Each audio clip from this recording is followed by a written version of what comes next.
Kathmandu city, Nepal. Nepali tradition డ్రెస్లో ఎంత అందంగా ఉన్నారో చూడండి. మీకు ఎక్కడైనా కాలభైరవుడు ఉగ్ర రూపంతో కనిపిస్తారు, కానీ ఈ నేపాల్లో ఇక్కడ మాత్రమే ఒక చక్కటి చిరునవ్వుతో ఆయన విగ్రహం అయితే కనిపిస్తుంది. నేపాల్లో ఒక విచిత్రమైన ఆచారం ఉంది. తూల్జాబావాని ప్రతిరూపంగా ఇక్కడ కొంతమంది చిన్నపిల్లల్ని దేవతలా పూజిస్తారు. ఇంకా నేపాల్ యొక్క ఎన్నో కొత్త కొత్త విషయాలు, ఈ రాజధాని అందాలు అన్ని వీడియోలో చూసేద్దాం రండి. హలో గైస్, అందరూ ఎలా ఉన్నారు? నేను మీ క్రాంతి ట్రావెల్ బ్లాగర్ని. ప్రస్తుతానికైతే నేపాల్లోని కాఠ్మాండూలో అయితే ఉన్నాను. లాస్ట్ వీడియో చూశారు కదా, జనక్పూర్ని అయితే చాలా బాగా ఎక్స్ప్లోర్ చేశాను. సీతారాములకు వివాహం జరిగిన ప్రదేశం, అలాగే సీతమ్మ తల్లి పెరిగిన ఇల్లు, జనక మహారాజు సామ్రాజ్యం అన్నీ మీకు చూపించాను. ఒకసారి ఎవరైనా చూడకపోతే చూడండి. నిన్న అయితే ఈవినింగ్ 6 o'clockకి జనక్పూర్ నుంచి కాఠ్మాండూకి డైరెక్ట్ బస్ తీసుకుని అయితే వచ్చేసాను. బస్ జర్నీ చాలా ఎక్కువ. నిన్న ఈవినింగ్ 6కి ఎక్కితే మార్నింగ్ 7కి అయితే దింపాడు. రోడ్స్ కూడా దారుణంగా ఉన్నాయి. ఇప్పుడు ఏంటంటే కాఠ్మాండూలో మనం ఫస్ట్ డే ఇప్పుడే వచ్చి అయితే హాస్టల్ అయితే తీసేసుకున్నాను. చాలా బాగుంది. 450 రూపీస్ 500 అలా ఛార్జ్ చేశారు. ఆ హోటల్లో బుక్ చేసుకున్నా. మీకు హాస్టల్ ఎలా ఉందో కూడా చూపిస్తాను ఇప్పుడు ఒకసారి. అసలు మనకి కాఠ్మాండూలో చాలా చాలా మంచి మంచి ప్లేసెస్ ఉంటాయి. పశుపతినాథ్ టెంపుల్, అలాగే కాఠ్మాండూ దర్బార్, ఇంకా చాలా ప్లేసెస్ ఉంటాయి. అవన్నీ నేపాల్ సిరీస్లో కంటిన్యూషన్ వస్తూ ఉంటాయి. వీడియోస్ అన్నీ చూడండి, చాలా బాగుంటాయి. ఈ నేపాల్ సిరీస్ని అయితే మంచిగా సపోర్ట్ చేయండి. పోఖ్రా, కాఠ్మాండూ ఇంకా చాలా ఎక్స్ప్లోర్ చేస్తాను. ఓకేనా? ప్లీజ్ సపోర్ట్ చేయండి. ఫస్ట్ అయితే గట్టిగా లైక్ చేసి అయితే కామెంట్ చేయండి. ఎక్కువ మందికి రీచ్ అవుతుంది వీడియో. ఓకే, ఇక్కడ నుంచి అయితే హాస్టల్ చూసుకొని మనం బయటకు వెళ్ళిపోదాం. Let's go. ఇదంతా తమిళ్ ఏరియానే, తమిళ్ స్ట్రీట్ అంటారు. చాలా చాలా బాగుంటుంది. ఇక్కడ హోటల్స్ కానీ హాస్టల్స్ కానీ చాలా ఉంటాయి. ఇప్పుడు నేనైతే బుక్ చేసుకుంది ఏకేటి యాక్ హాస్టల్. అగోడాలో బుక్ చేసుకున్నా. పెర్ డేకి 450 500 అలా ఛార్జ్ చేశారు. చాలా బాగుంది. ఇదిగోండి, మామూలుగా ఉండదు. నైట్ రచ్చరంబోలోనే పబ్బు అంతా ఉంది. సిట్టింగ్ ప్లేసెస్ కానీ, ఇది రిసెప్షను. అలాగే ఇక్కడే మనకి రెస్టారెంట్ కూడా ఉంది. ఫుడ్ ఏదైనా కావాలన్నా సరే తీసుకోవచ్చు. ఇక్కడ నైట్ అయితే చిల్ అవ్వచ్చు. చాలా బాగుంది. ఇంకా మనకు డార్మెటరీ బెడ్స్ అంటే చెప్పేదే ఉంది, ఇలా ఉంటాయి. ఇది మన బెడ్. 8 బెడ్స్ ఉన్నాయి ఈ రూమ్లో. చూసారు కదా హాస్టల్, బాగుంది. నైట్ ఇంకా చిల్లు, మామూలుగా ఉండదు. నైట్ రచ్చరంబోలా ఉంటుంది. నైట్ కూడా ఒకసారి చూపిస్తాను మీకు నైట్ ఎలా ఉంటుందో. తర్వాత ఇప్పుడైతే ఇంకా బయటికి వెళ్ళిపోదామా? మీరు కాఠ్మాండూలో స్టే చేయాలనుకోండి, తమిళ స్ట్రీట్లో అయితే స్టే చేయండి. పబ్స్ కానీ హోటల్స్ కానీ అన్నీ పక్కనే ఉంటాయి. చాలా బాగుంటుంది స్ట్రీట్ మొత్తం. నైట్ అయితే రచ్చగా ఉంటుంది. ఇంకా నైట్ లైఫ్ చూపిస్తా. కాఠ్మాండూ నైట్ లైఫ్ చూపించకపోతే అలాగా, చాలా బాగుంటుంది. చూసారా మొత్తం ఇవన్నీ షాపింగ్ ఏరియాలు, అటు ఇటు ఈ రోడ్లు మొత్తం తిరుగుతూ ఉంటే పబ్బులు అవన్నీ పక్కనే ఉంటాయి. చాలా బాగుంటాయి. ఇప్పుడైతే మన ఇన్ డ్రైవ్లో అయితే బైక్ బుక్ చేసుకొని నెక్స్ట్ ప్లేస్కి వెళ్దాం. కాఠ్మాండూ సిటీలో తిరగడానికి బైక్ రెంటల్స్ అయితే చాలా కష్టం, ఎక్కడా దొరకట్లేదు. మీరు ఇక్కడ లోకల్గా తిరగడానికి అయితే ఇన్ డ్రైవ్ యాప్ని అయితే యూజ్ చేసుకోండి. మనకి ర్యాపిడో, ఓలా ఎలాగో ఇక్కడది సేమ్ అంతే. చాలా తక్కువ బడ్జెట్లో అయితే లోకల్లో ప్లేస్ అన్ని చూసేయచ్చు. నేనున్న హాస్టల్ దగ్గర నుంచి కాఠ్మాండూ దర్బార్ స్క్వేర్కి అయితే వెళ్తున్నాను. 100 రూపీస్ అయితే ఛార్జ్ చేశాడు బండి అతను. అది ఇంక అక్కడికి వెళ్ళిపోయి మొత్తం చూసుకుందాం. ఇదంతా తమిళ్ స్ట్రీట్. చూడండి తమిళ్ స్ట్రీట్ ఎలా ఉందో.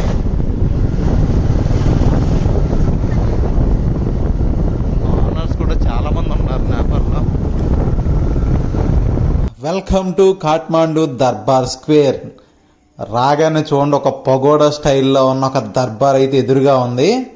ఇంక ఈ దర్బార్ స్క్వేర్ మొత్తాన్ని చూసేద్దాం. ఇది 15వ శతాబ్దం నాటి దర్బార్ స్క్వేర్. దీని పేరు బసంతపూర్ దర్బార్ స్క్వేర్ అంటారు. కాఠ్మాండూ సిటీకి సెంటర్లో ఉంటుంది ఎగ్జాక్ట్గా. దీన్ని కాఠ్మాండూ దర్బార్ స్క్వేర్ అని కూడా పిలుస్తారు. మొత్తం చూడండి, ఇదంతా దర్బార్ స్క్వేర్ చాలా అద్భుతంగా ఉంటుంది. 50కి పైగా దేవాలయాలు ఉంటాయి మొత్తం ఇక్కడ. చాలా బాగుంటుంది. తప్పకుండా వీడియో పూర్తిగా చూడండి. ఏదో చేస్తున్నారు, తిరుగుతున్నారు. ఏదో నేపాల్లో ఇష్యూలు జరుగుతున్నాయి కదా, దానికి సంబంధించిందో లేదా ఏదో మరి.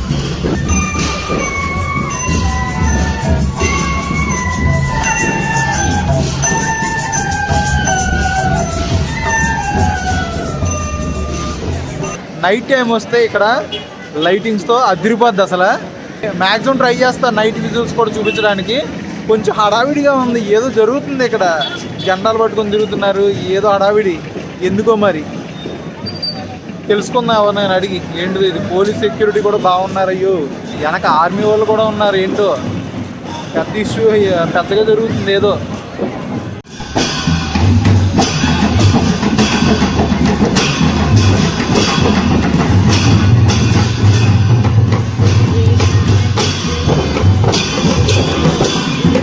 ఏదో పార్టీకి సంబంధించిందే. అదిగో బ్యానర్ కట్టారుగా పార్టీనే.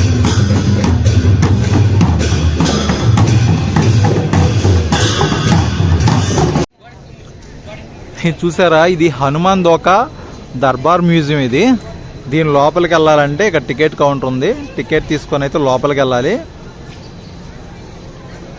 నేపాల్లో ఒక విచిత్రమైన ఆచారం ఉంది. తూల్జా భవాని ప్రతిరూపంగా చిన్నపిల్లలను అయితే ఇక దేవతలా పూజిస్తారు. ఇదే కుమారి గర్, మీరు చూస్తున్నదే కుమారి గర్. ఈవినింగ్ 4 ఆ టైంలో లోపలికి వెళ్ళి ఆ కుమారి దేవత దర్శనం కూడా చేసుకోవచ్చు. అసలు ఈ కుమారి దేవతని ఎలా ఎంచుకుంటారంటే అది చాలా కఠినంగా ఉంటుందంట. ఓన్లీ శాక్య వంశానికి సంబంధించిన బౌద్ధ కుటుంబంలోని పాపను మాత్రమే ఎంచుకుంటారు. అది కూడా ఆమె వయసు 3 నుంచి 7 సంవత్సరాల మధ్యలోనే ఉండాలి. ఇంకా ఎన్నో అద్భుతమైన లక్షణాలు ఉండాలి ఆమెకి. ఆమెను ఇలా ఎంతకాలం పూజిస్తారంటే ఆమె పుష్పవతి అయ్యేంత వరకు, అలాగే ఆమెకి ఒంటి మీద ఎటువంటి గాయమైన రక్తం రానంత వరకు ఆమెను దేవతగా కొలుస్తారు. ఆమె ఒంటి నుంచి రక్తం వచ్చిన తర్వాత అయితే అప్పుడు ఆ ప్లేస్ లో ఇంకో పాపనైతే తీసుకొచ్చి దేవతగా కొలుస్తారు. కుమారి గర్ అని మెన్షన్ చేశారు చూడండి ఇక్కడ. హౌస్ ఆఫ్ లివింగ్ గాడెస్ కుమారి. అసలు ఆ డోర్స్ చూసారు ఎలా ఉన్నాయో.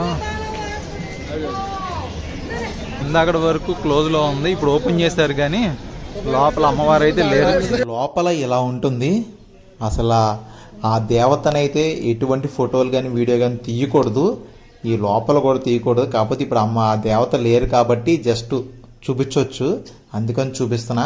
ఇక్కడి నుంచి అయితే ఆ కిటికీలోంచి ఆ దేవత అయితే కనిపిస్తుందంట, చూడొచ్చు ఆమె వచ్చినప్పుడు. ఇంకా అక్కడి నుంచి అయితే బయటకు వచ్చేసా. ఇది అసలైన చిల్ ఏరియా. నైట్ వస్తే ఇక్కడికి ఈ ప్లేస్లో అసలు కలర్ఫుల్గా అదిరిపోద్ది.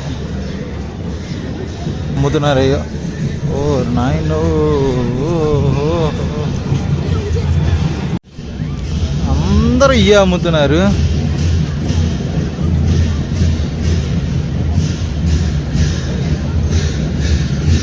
మొత్తం అందరూ అయ్యే. ఎన్ని ఉన్నాయి ఇక్కడ ఇలాగ అమ్ముతూ ఉన్నాయి.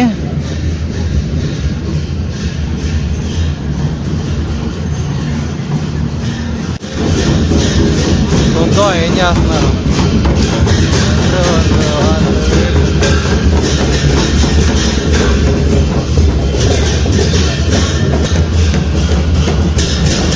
ఈ దర్బార్లో ఈ బిల్డింగ్ చూసారా, యూరోపియన్ స్టైల్లో భలే ఉంది.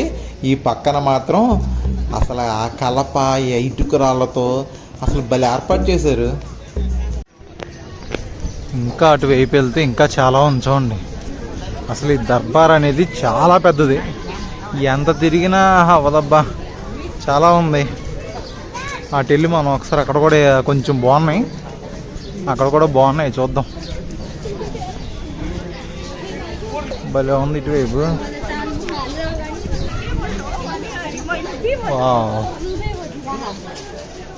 అదిరిపోయింది ప్లేస్.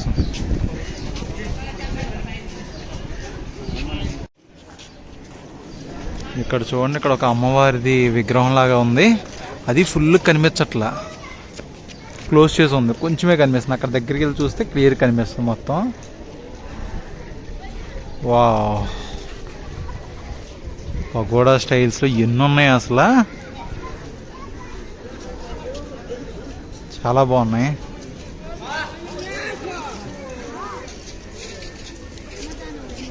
ఎన్ని పావురాలు ఉన్నాయి చూడండి ఇక్కడ అసలు.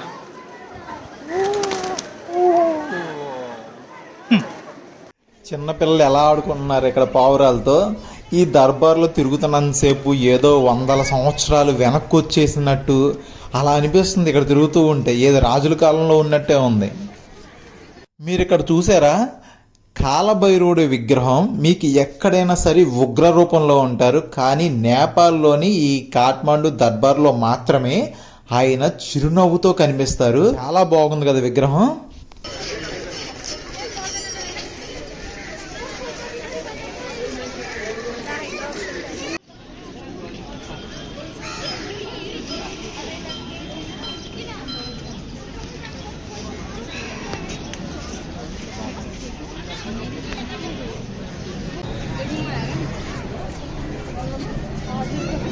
ఈ దర్బార్ స్క్వేరు 1934లోను 2015లోను వచ్చిన భూకంపాలకి చాలా పాడైపోయింది. ఇంకా మిగిలిన ఉన్న ఇవన్నీ జాగ్రత్తగా చూసుకుంటూ చాలా బాగా మెయింటైన్ చేస్తున్నారు. నైన్ ఏరియా మొత్తం ఎలా ఉందో చూడండి. మొత్తం షాపింగ్ ఏరియా, ఏదో మన విజయవాడ బీసీ రోడ్లో తిరిగినట్టే. ఆ చిన్న రోడ్లు అటు ఇటు మొత్తం షాపింగే. ఇక్కడ నుంచి ఇదిగోండి, అసలు మొత్తం ఇదంతా దర్బార్ స్క్వేరే. ఇక్కడ కూడా మొత్తం షాపింగే. రోడ్డుకి మధ్యలో మరి ఇక్కడ హోల్ చేసి రాయి ఉంది, కానీ మరి కొంచెం ఏదో చెక్కిన రూపంలో ఉంది, పర్ఫెక్ట్గా తెలియట్లేదు మరి.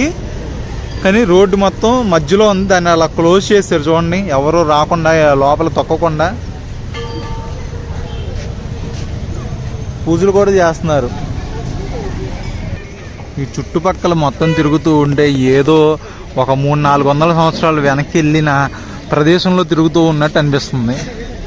ఇప్పుడే వర్షం స్టార్ట్ అయింది, కుమ్మేస్తుంది అనుకోండి కొంచెంసేపు. ఇంకా ఇన్ డ్రైవ్లో అయితే బైక్ బుక్ చేసుకొని నెక్స్ట్ ప్లేస్కి వెళ్ళిపోదాం. ఇన్ డ్రైవ్లో బైక్ బుక్ చేసుకోవడం వల్ల మనం ఈ కాఠ్మాండు సిటీ మొత్తాన్ని చాలా తక్కువ బడ్జెట్లో మొత్తాన్ని తిరిగేయచ్చు. ఇప్పుడు మనం కాఠ్మాండు సిటీలో ఉన్న భువనేశ్వరి దేవాలయానికి అయితే వచ్చాము. దేవాలయం కూడా చాలా ముఖ్యమైనది. చాలామంది మన ఇండియన్స్ ఎక్కువగా వస్తూ ఉంటారండి ఈ దేవాలయానికి. ఇప్పుడైతే ఈ దేవాలయాన్ని మీకు చూపిస్తున్నాను. చాలా కష్టపడి అయితే మీకు మొత్తాన్ని చూపిస్తున్నాను. ఎండ బాగుంది, దంచి కొడుతుంది ఎండ. ఓకే, ఇదిగోండి ఇక్కడ బయట సైడ్ లుక్ చూడండి ఎంత బాగుందో. ఆ బాగమతి నది ఒడ్డున చూడండి దేవాలయం ఎంత అద్భుతంగా ఉందో. ఇటు నుంచి మనం లోపలికి వెళ్ళాలి. ఒకసారి లోపలికి వెళ్ళి ఇంకా ఈ దేవాలయాన్ని కూడా మీకు చక్కగా చూపిస్తాను. ఫస్ట్ అయితే ఏం లేదు, ఒక లైక్ చేసి కామెంట్ చేయండి చాలు, అంతకుమించి ఏం లేదు.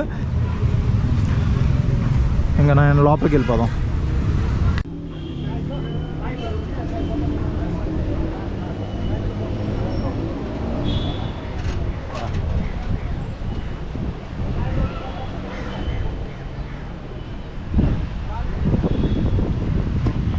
గుహేశ్వరి దేవాలయం ఎంట్రన్స్ చూడండి ఎలా ఉందో. 2 సింహాలు, మధ్యలో ద్వారం, నేపాలీ స్టైల్లో చాలా వెరైటీగా ఉన్నాయి దేవాలయాలన్నీ ఇక్కడ. ఇదిగోండి ఇక్కడ అండి లోపలికి వెళ్దాం. ఇక్కడ బోర్డు మీద మెన్షన్ చేసేది చూసారా, entrance for the Hindus only.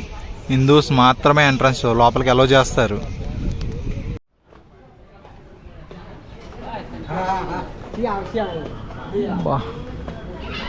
ఈ గుహేశ్వరి దేవాలయం 51 శక్తిపీఠాలలో ఒకటి. దేవాలయం ఎంతో పవిత్రమైనది, తప్పకుండా దర్శనం చేసుకోవాల్సిన దేవాలయం ఇది. మెయిన్ టెంపుల్ ఇదే. ఇంకా లోపల ఎటువంటి ఫోటోలు వీడియోస్ అలవ్ లేదు. మీ అందరికీ శక్తిపీఠాలు ఎలా ఏర్పడ్డాయో తెలుసుంటాయి కదా. సతీదేవి శరీర భాగాలు అన్నీ ఒక పడిన ప్లేస్లో అయితే శక్తిపీఠాలుగా ఏర్పడ్డాయి. అలాంటిది ఈ ప్లేస్లో గుహ్య భాగం అంటే వెనక భాగం అయితే ఈ ప్లేస్లో పడుతుంది. ఇది శక్తిపీఠంగా ఉంది. బాగమతి నది ఒడ్డున ఉంటుంది ఈ దేవాలయం. ఈ దేవాలయంలో పెళ్ళిళ్ళు కూడా జరుగుతున్నట్టున్నాయి. సింహాలు ఏర్పాటు చేశారు.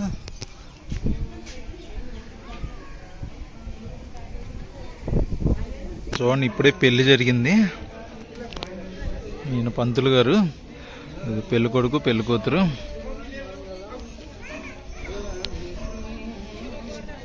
ఇది మెయిన్ దేవాలయం. అసలు పోలీసులు గన్స్ పట్టుకుని రెడీగా ఉన్నారు అటువైపు. అసలు ఇక్కడ అటువైపు వీడియోస్ ఏం తీయకూడదంట. మీరు ఈ గుహేశ్వరి దేవాలయానికి వచ్చి మీరు ఇక్కడి నుంచి మీరు పశుపతినాథ్ దేవాలయం కూడా వెళ్ళిపోవచ్చు. పశుపతినాథ్ ఆలయం దర్శనం చేసుకొని కూడా అట్నుంచి ఇటు వచ్చేసి ఇది ఆలయం దర్శనం చేసుకోవచ్చు. మీరు ఇటు నుంచైనా అటు వెళ్ళండి, అటు నుంచైనా ఇటు రావచ్చు. ఇక్కడ నుంచి చూడండి ఒకసారి కాఠ్మాండు సిటీ వ్యూ ఎంత అద్భుతంగా ఉందో. ఇదే గుహేశ్వరి దేవాలయం. మనం పశుపతినాథ్ టెంపుల్ నుంచి వస్తే కనుక ఈ దేవాలయం లోపలికి వెళ్ళాలంటే ఇటు నుంచి వెళ్ళాలి. ఇక్కడ నుంచి వీడియోస్ అయితే ఏం తీయకూడదు, అందరూ వెళ్తున్నారు కదా. అదే మెయిన్ దేవాలయం. మీరు పైన చూస్తే ఒక్కసారి మధ్యలో కలశం ఉంది. కలశంకి 4 వైపులా నాగుపాములైతే రక్షణగా ఉంది. ఎంతో పవిత్రమైన, ఎంతో అత్యద్భుతమైన దేవాలయం ఇది.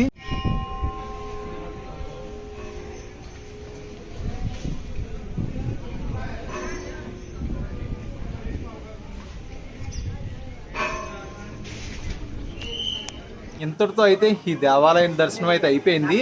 గుహేశ్వరి శక్తిపీఠం ఎంతో అద్భుతంగా ఉంది కదా, ఎలా అనిపించిందో ఒకసారి కామెంట్ చేయండి. ఈ వీడియోస్ మీకు నచ్చినాయి అనుకుంటున్నాను. నచ్చితే మాత్రం తప్పకుండా నాకు లైక్ చేసి కామెంట్ చేయండి, చాలా మందికి యూజ్ అవుతుంది, తెలుస్తాయి. ఓకేనా, అందరికీ టేక్ కేర్, బై బై. ఇట్లు మీ క్రాంతి ట్రావెల్ వ్లాగర్ నేపాల్ నుండి. By by.